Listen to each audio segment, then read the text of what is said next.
Okay, good afternoon everybody from Hong Kong and good morning in Sweden. My name is Christian Olivier.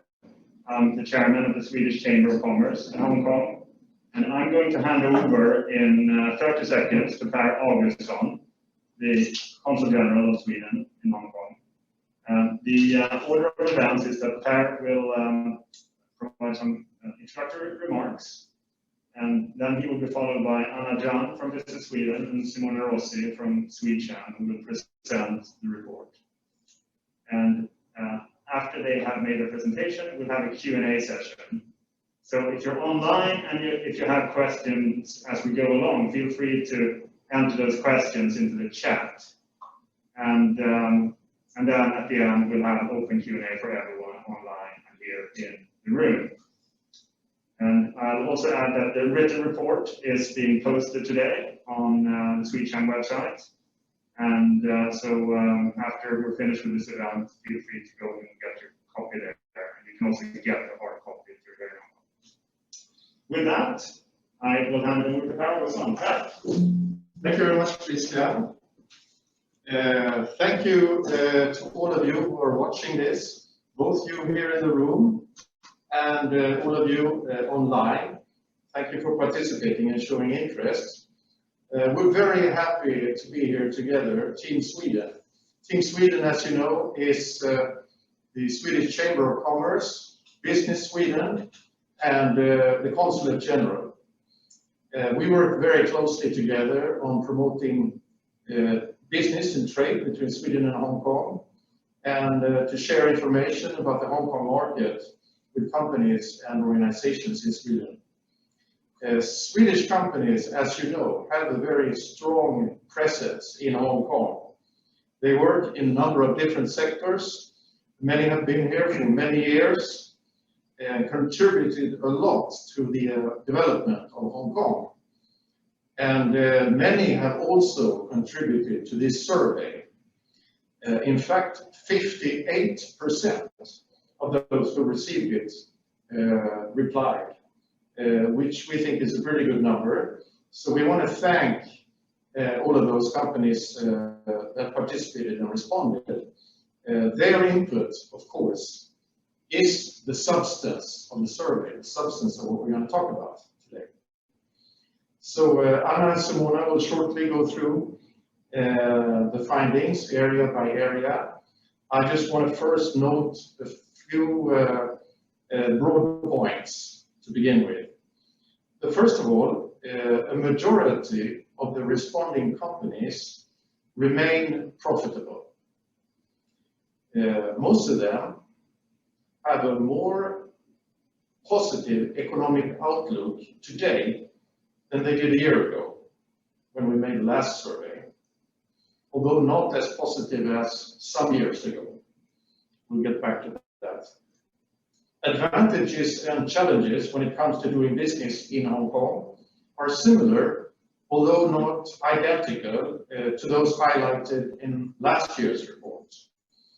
The main advantages mentioned by companies are the taxation system, Hong Kong's legal and regulatory systems, and Hong Kong's geographical location.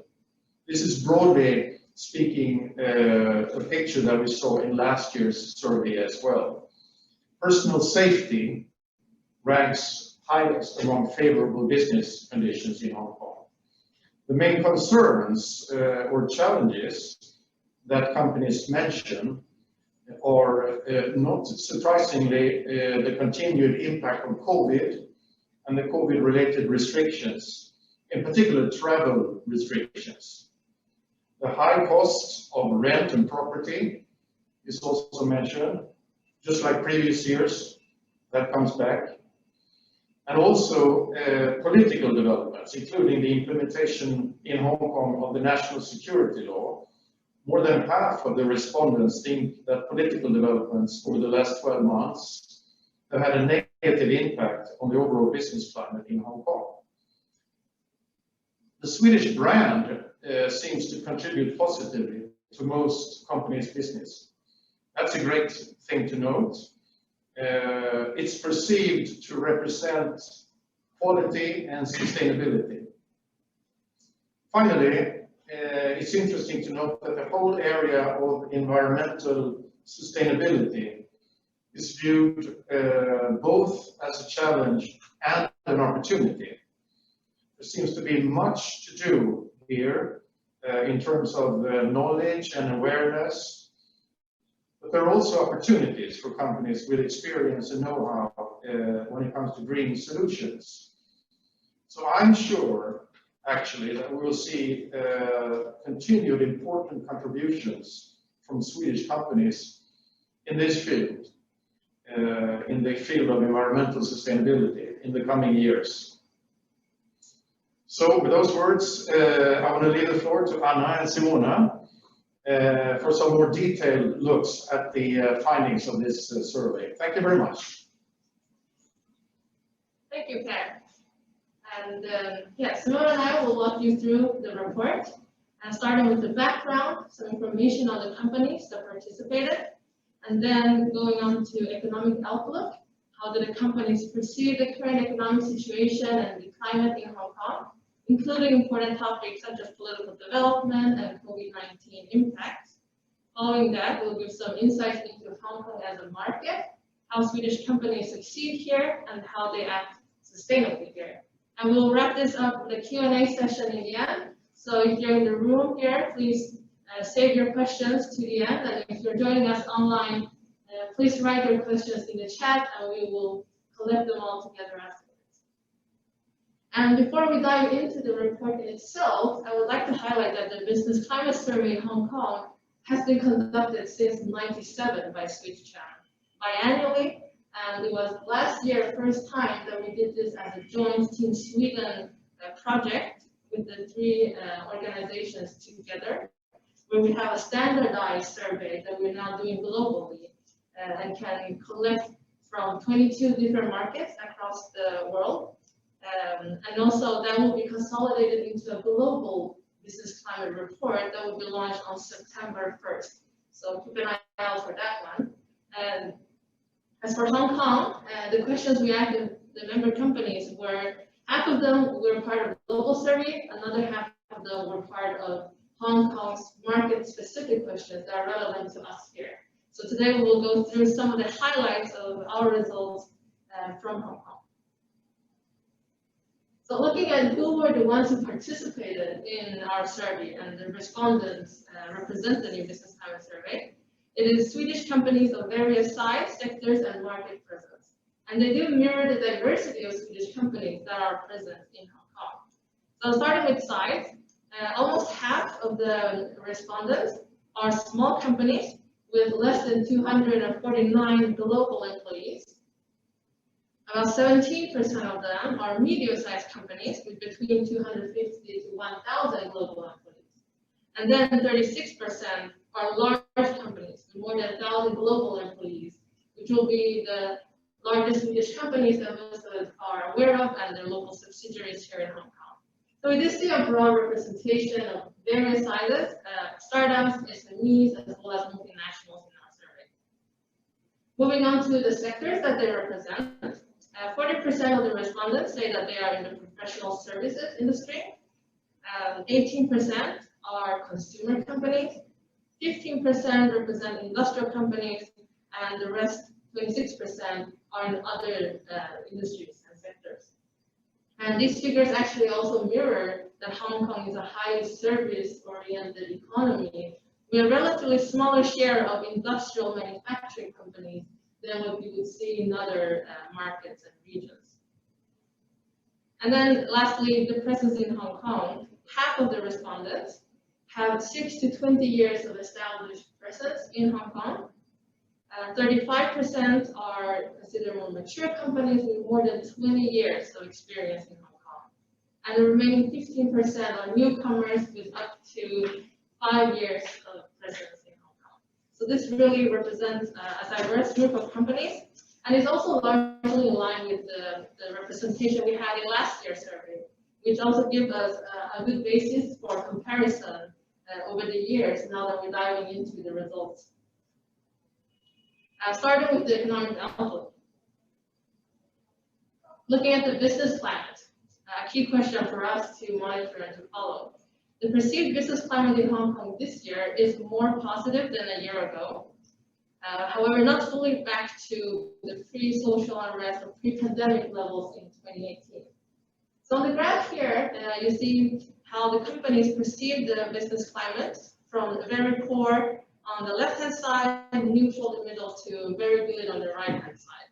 The blue color is this year's result, and the gray color is from our survey in last year in May 2020.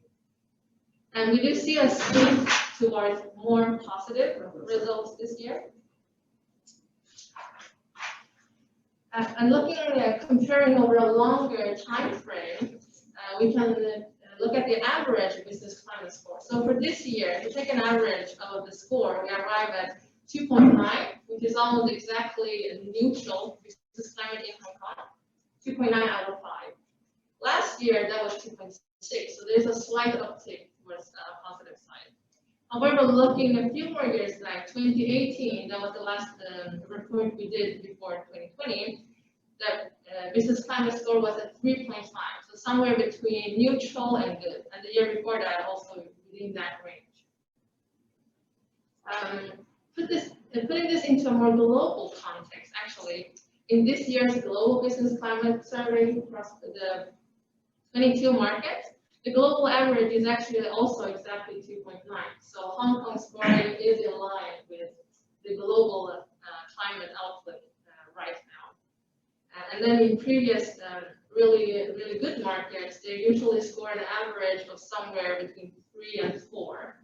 So that just put this into context how to understand these numbers. And we also know that in Hong Kong in the past year, there are more dynamics and more layers to the business climate. And this kind of indication is just one of them, one of the data points to look at. But there's more to understand now in order to really understand Hong Kong as an economy. And we found this quote that captured this really well. One of the Swedish company representatives wrote that, I'll quote directly, "We see challenges in Hong Kong, but in my opinion, they are comparatively less than in other mature markets, especially Europe and the US, at least for the global pandemic aspect.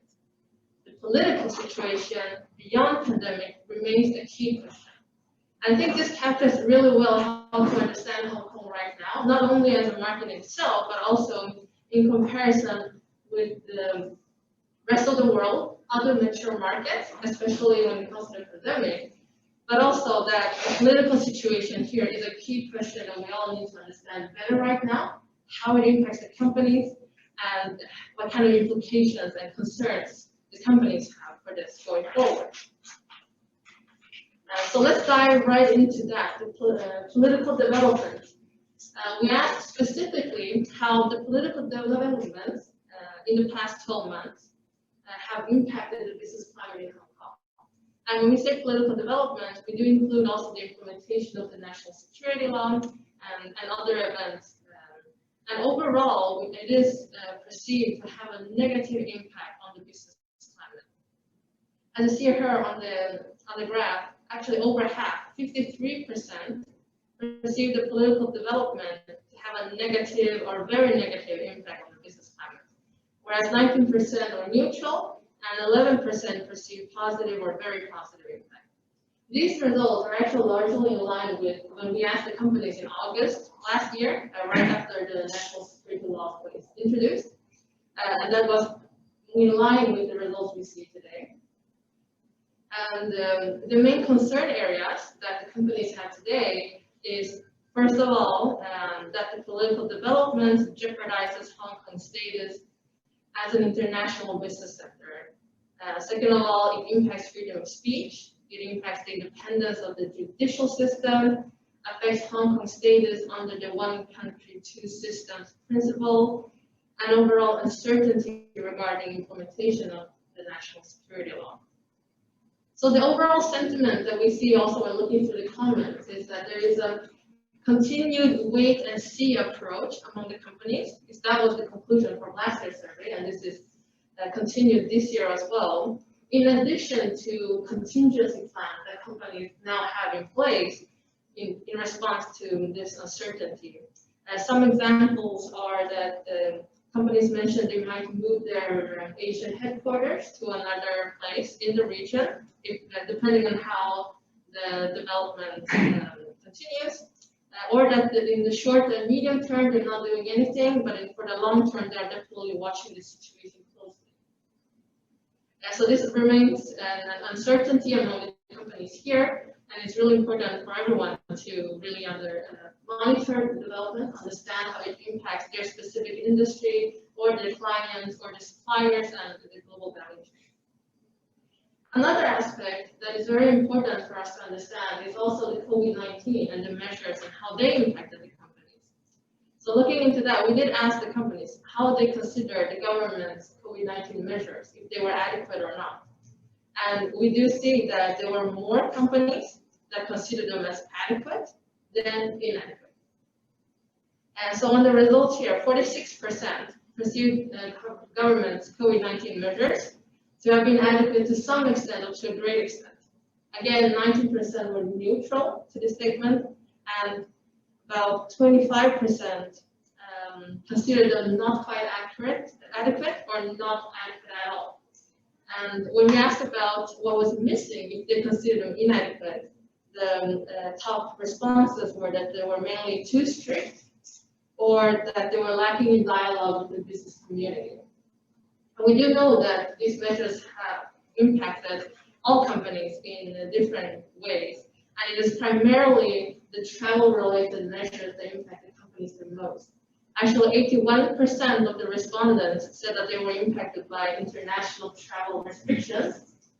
For example, canceled flights to certain destinations, which is also changing week by week. The second of all, closed borders, which is restricted entry for non-Hong Kong residents. And following that, mandatory quarantine and testing have impacted companies as well. And the top three ones are definitely travel related and have impacted companies more than other more local COVID-19 measures, such as restrictions on public gathering, working from home, closed schools, restricted business hours, which one can say is easier to adapt to as a business with higher degree of flexibility, whereas the travel-related one must have impacted many of us here in the room one way or another. And also at the time of the survey in April, the mandatory quarantine was at 21 days for all incoming travelers. That has today, or in the past week, also changed and been reduced now to 14 or even 7 days for certain travelers that fulfill specific requirements. So this is also developing as we speak. And overall, in the quotes, we do see that companies also mention specifically the quarantine as a potential comparative disadvantage to other neighboring countries or cities in the region, where it could be lower or where it's easier to travel in and out of. And that could have a comparative disadvantage for Hong Kong. And apart from that, companies don't see that much direct impact of these measures on their future plans. So it really depends on how they look here and now.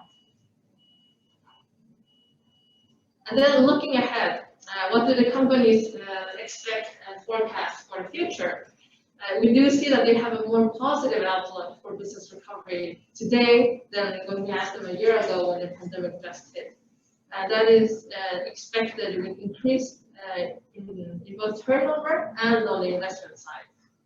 So on the left-hand side here, we see that a majority of companies project increased industry turnover in Hong Kong for the coming 12 months compared to the past 12 months.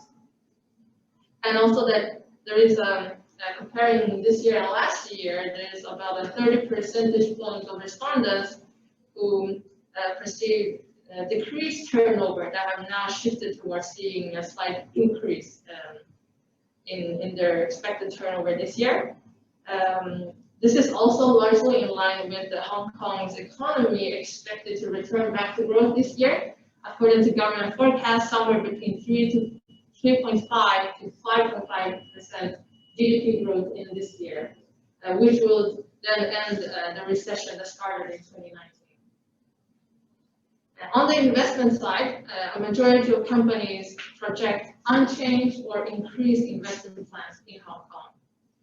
So in this year's survey, we do see a majority, more than 80% of companies that expect investments in Hong Kong to be either unchanged or slightly increased.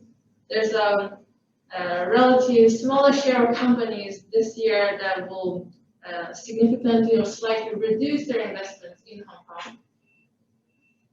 Also understanding that last year was exceptional in many ways, and many companies had to adjust their businesses quickly, scale down and plan investments due to lost profits or revenues from the pandemic. So this year we do see a more stabilized activities and plans for companies. What is noteworthy is also that there are no companies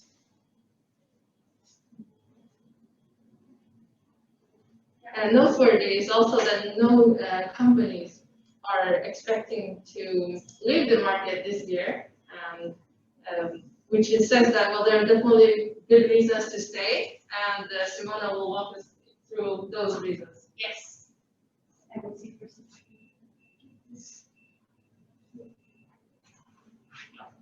Okay, then we'll continue right a bit. Okay, so let's jump in a little bit on the Hong Kong market. What is its main advantages? What are the challenges that we see? What are the actual Swedish-based companies? What are they doing in Hong Kong? And the competitiveness and other countries in the region. So let's start up with the main advantages. So despite the changes that are going on, not only in Hong Kong, but also in the world with the COVID-19 pandemic, political developments and so on, we still can see that the main advantages have remained unchanged from this kind of survey since 2018.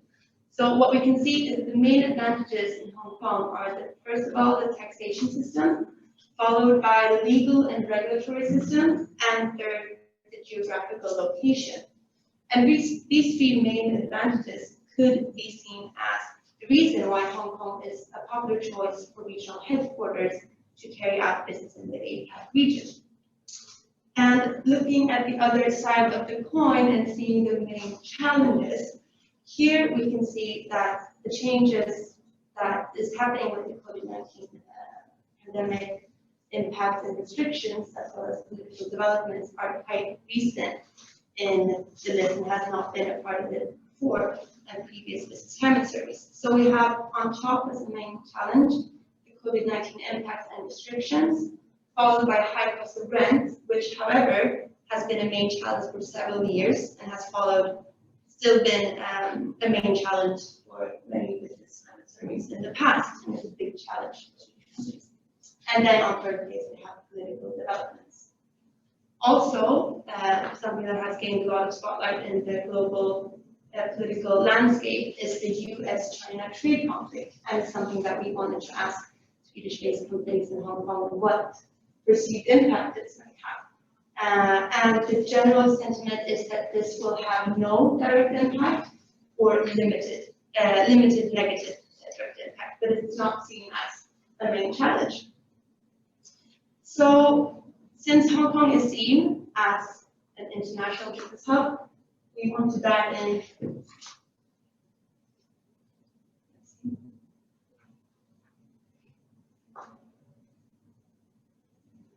Should we try to?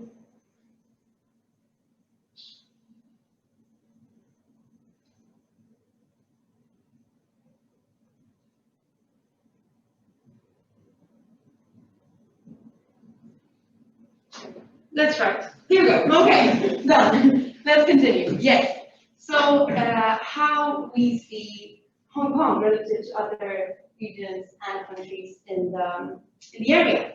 So when we have Swedish-based companies where they conduct business operations, 79 of the respondents conduct business in Hong Kong SAR, and we had 68% of the respondents conduct business in mainland China. So Hong Kong SAR and mainland China are the top places where Swedish businesses in Hong Kong conduct their businesses. And if you look back at the previous business climate survey, you can see that this number has decreased a little bit, and this could be explained by the COVID-19 pandemic and travel restrictions. So the companies that have done cross-border businesses and traveling frequently between Hong Kong SAR and mainland China can't do that right now because of natural reasons. And following what mentioned before about regional headquarters, is still a popular choice since 53% of the respondents use Hong Kong as a regional headquarters for Asia Pacific, which is mostly used for overall management or sales. And then also we asked respondents how you see that Hong Kong's competitiveness has changed during the last 12 months on a scale to decrease significantly to increase significantly, where we could see that 71% consider that Hong Kong has lost competitiveness in the past 12 months compared to other cities in the region and globally. So connecting to that 71%, where are the most interesting markets? Where do companies, Swedish-based companies, think is the most interesting for the coming next 3 years? So that's what we asked, and if we look at the top 3 markets, we can see that on first place we have mainland China, following by Hong Kong SAR, and third Vietnam. And these 3 top markets have been unchanged since last year. But what we can see at other interesting markets is that last year it was ranked to 7, so the top 7 most interesting markets, and right now we have 13.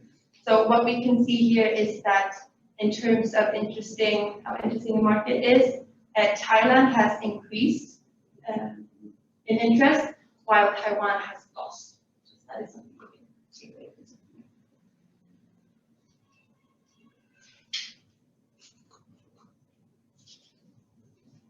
Okay. Yes, and then how do Swedish companies succeed in Hong Kong? What do they do, and what is important to stay competitive? So Swedish companies mostly conduct service-based operations in Hong Kong, which is that we mentioned that and really mirrors the service-based economy that is here in Hong Kong. And what we can see is that most companies operate within marketing with 48% marketing plan or sales. We have 45% provision of services and 27% of after-sales support. Worth noticing is that sourcing and trading used to be on last year's survey on a second place, but is now close third after sales and support. So how do you stay competitive in Hong Kong? It's something that we wanted to know from Swedish-based companies here. And what we can see is the top is cost efficiency. So it's important to stay cost efficient, which could be connected to the main challenges being seen of a high cost of property, and also the short-term revenue loss due to the global pandemic, which makes it important to be cost efficient in order to keep being profitable or even reaching break-even. Then partnerships and local relations are also in the top 3. And here we have a big mission both for the Swedish Chamber of Commerce in Hong Kong, together with Business Sweden and the Swedish Consulate General here in Hong Kong, that we help Swedish businesses and guide them in the market and also connect them with important stakeholders. And then on the third place, we have staff development and training, which has become more important recently since it was not in the top 3 last year. And so staying competitive, this is Swedish companies. Could being Swedish, does that help in being competitive? And the answer, we can proudly say that yes, that 75% of the respondents see that the Swedish brand contributes positively to their business in Hong Kong. And this last year was 71%. So we see a slight increase, and we hope that this will continue to go up. So a strong Swedish brand, but what is it associated with? And we can see that 77% associated with quality, 60% with sustainability, but 3% associating it with design. And then we have innovation, trust, and safety following. And then we have acting sustainably. As we all know, Swedish companies are often seen as pioneers in this field of acting sustainable. So let's see a little bit of how we do, and also with diversity and inclusion and female representation.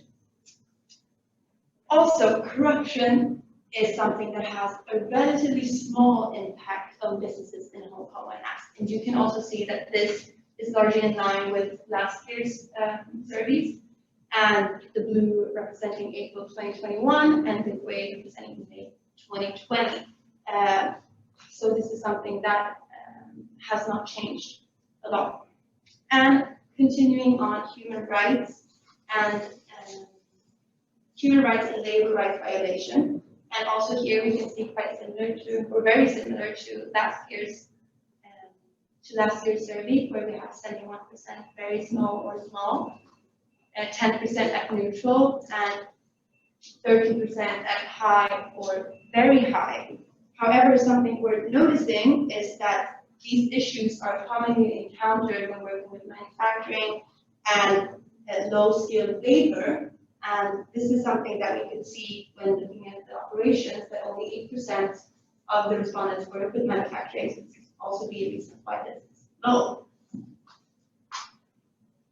Continuing with sustainability and how Swedish companies work with sustainability, and what we can see when companies were asked if they are actively working with sustainability and if it's a part of their business strategy or business model, we can see that 76% answered yes, that they do, 90% answered that they don't, and 9% is not applicable.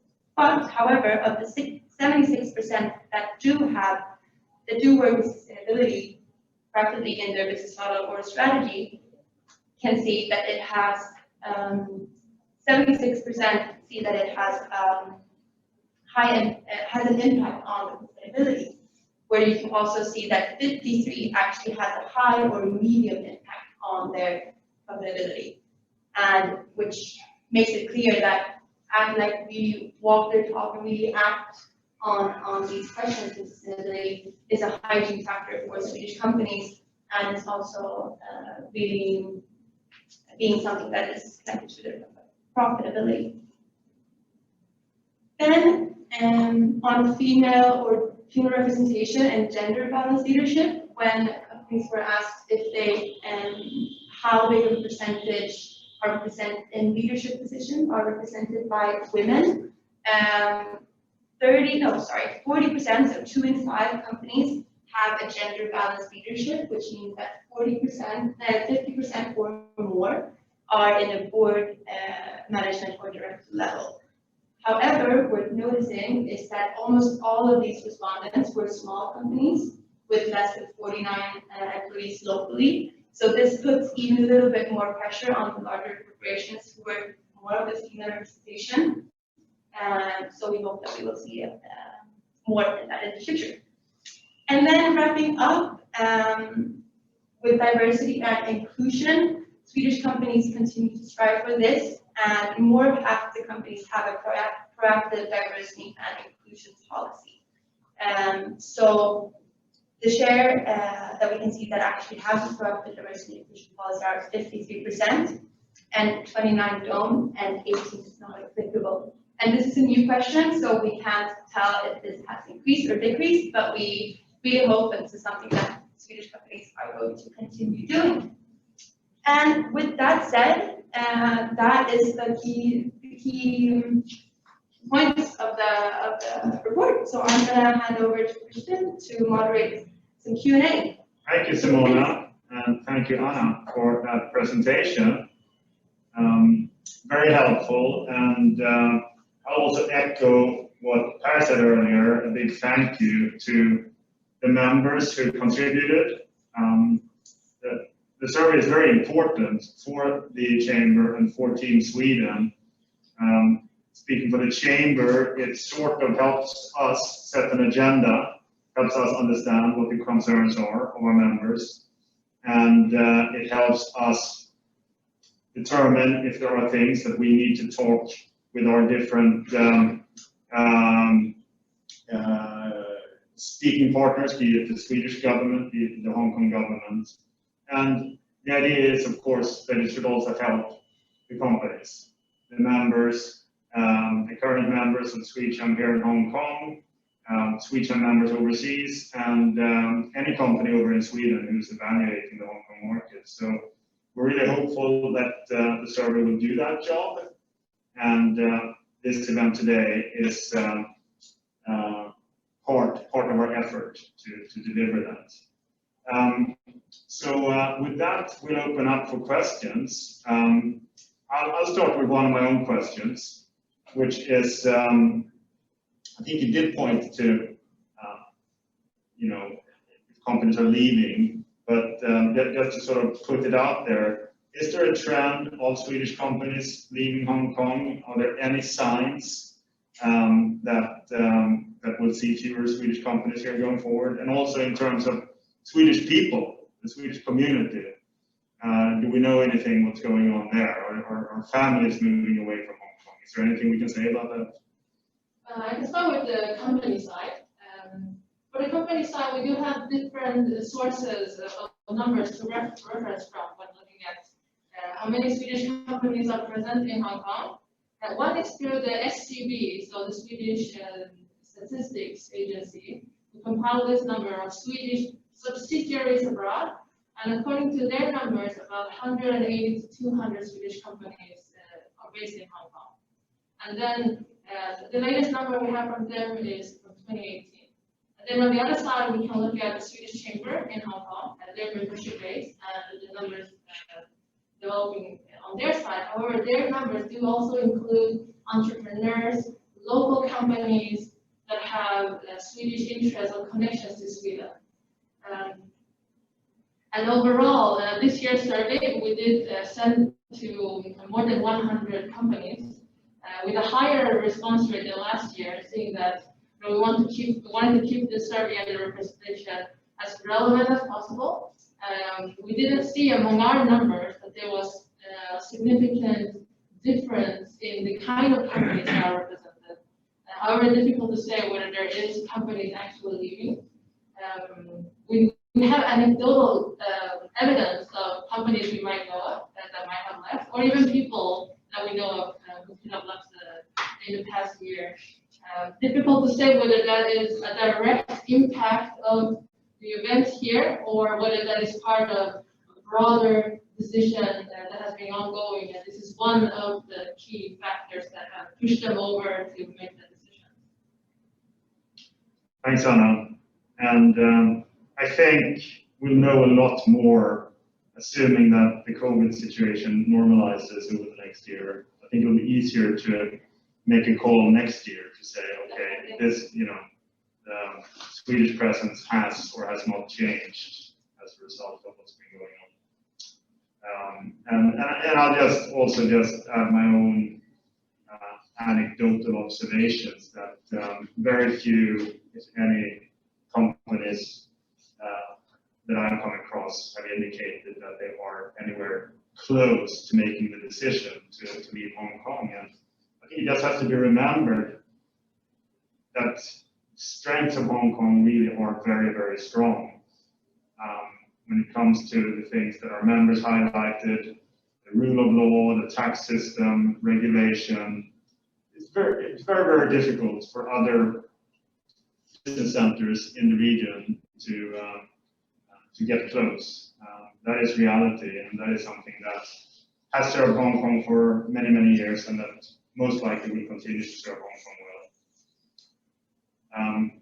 I think I'll look out for any raised hands in the room or on the call, and if there are none, I'll keep asking my questions. Certainly, Per and Christian and others, feel free to jump in as well.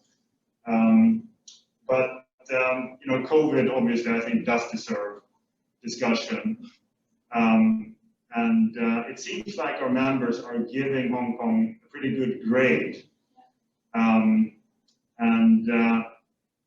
How do we interpret that? I mean, of course, Hong Kong has been spared much of the ravages that we've seen in Europe, including Sweden. So to some extent, I imagine that this grade is kind of relief that life in Hong Kong has been relatively normal compared to a lot of other places. But isn't it true that there's also frustration about the fact, if we look at the situation right now, that Hong Kong is finding it a little bit difficult to devise an exit strategy? Yes, certainly. And we were specifically interested in, when we designed the survey, the companies, we were specifically interested in understanding, not only the ones who found the current measures to be adequate, but also the opposite side, those who found them inadequate and what they thought were missing.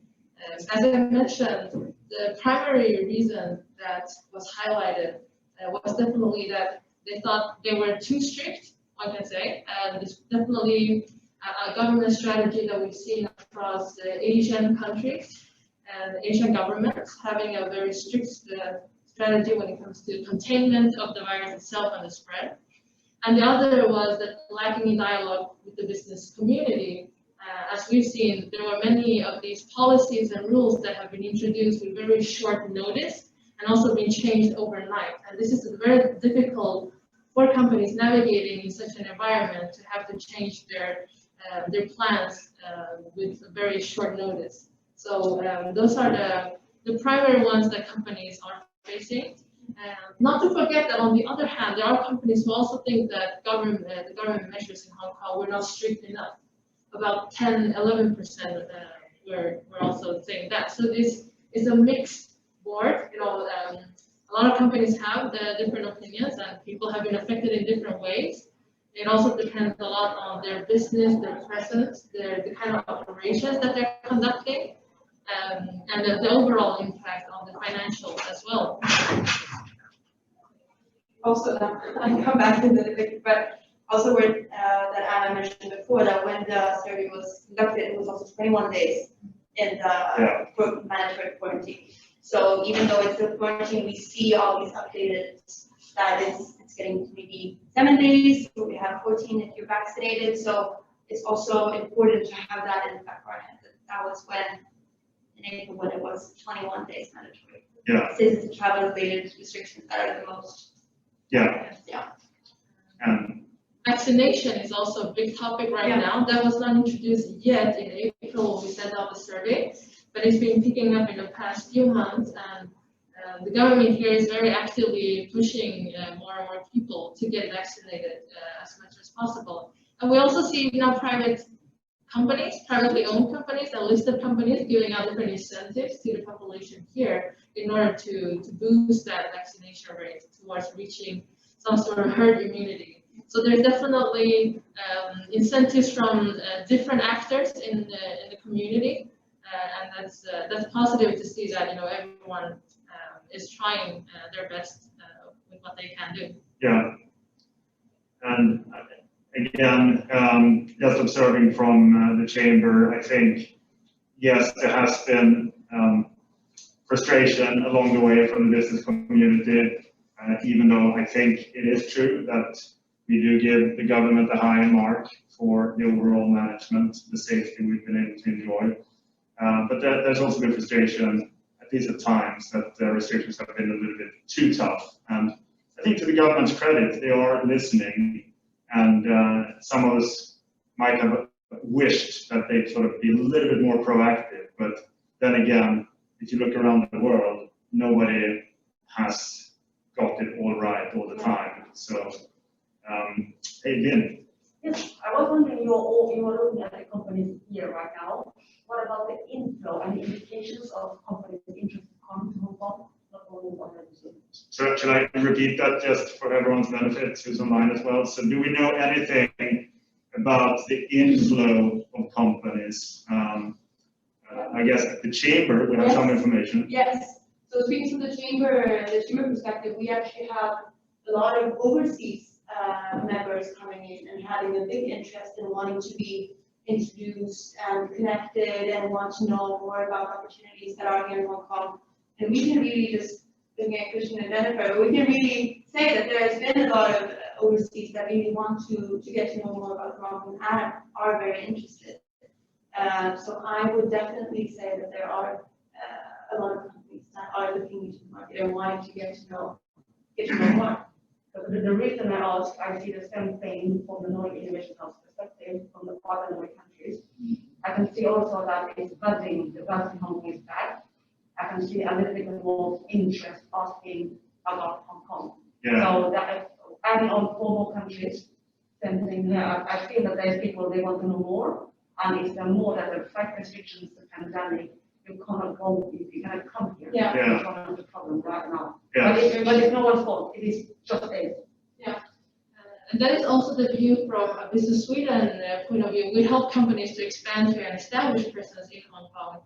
We see a continued interest from Swedish companies to come here. It's not that just because the world closed down that they are not expanding their businesses. Of course, they are still growing cross-border. Not able to do that physically right now, to be here in person, but that puts a bigger role for us who are here present, and we can represent much more companies. We play a bigger role here today. We represent many of these companies and we support them remotely. And also to say that Greater Bay Area, which is a very important government initiative in this region, continues to be important. And companies do see growth opportunities there. Those markets have, across the region in Guangdong, with core cities like Shenzhen, Guangzhou, those cities have not ceased to grow, and they continue to grow at a much faster speed compared to the rest of the world.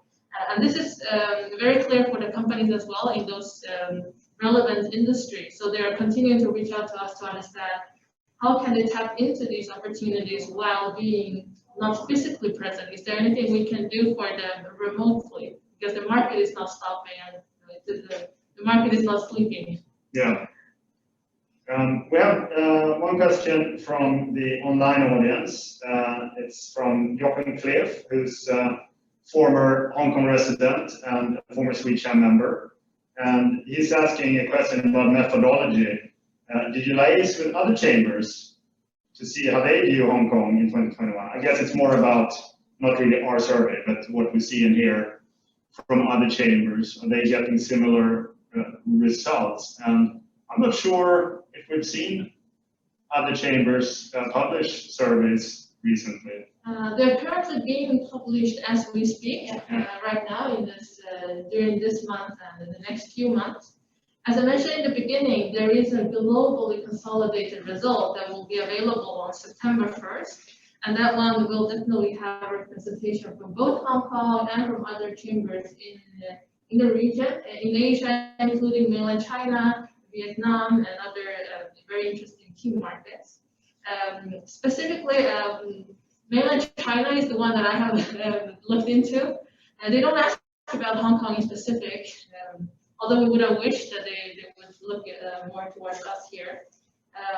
It is a bit different dynamics. The questions that they are looking at over there is mainly in terms of the government, the measures, the policies, foreign investment, trade and relationships with other large economies, which are definitely buzzing and important topics for those companies. Staffing and hiring and finding talent continues to be very important. And as I said also in the beginning, the global average for the business climate score is at 2.9. So from that we can say Hong Kong is not neither better nor worse than what the rest of the world is doing. Mainland China might be performing slightly better than us on that, which is not surprising either, a very important growing economy. Yeah, so that's about the insight we have. Yeah, thank you.